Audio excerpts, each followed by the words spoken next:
Mr. Speaker. Thank you, my friend, Mr. Pomeroy.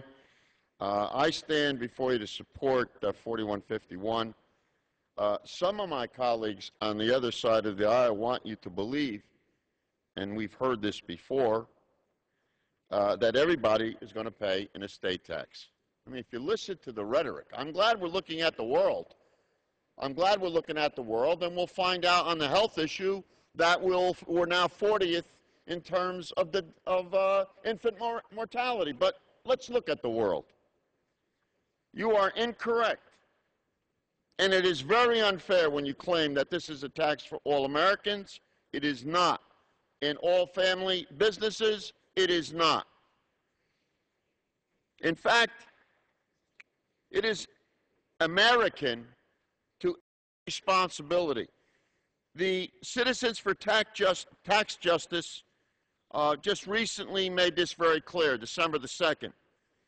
It follows that it is reasonable to tax the transfer of enormous estates, most of which consists of income that was never taxed. That's what you are protecting. The folks that have estates that have never been taxed, you want to throw a shield over them to protect what you did protect in 2001, what you did protect in 2003. You want to protect it for one generation of super-rich families so that they can send it on to another group. Since the 90s, opponents of the tax have been used the pejorative term death tax, Mr. Speaker. They are flat out wrong.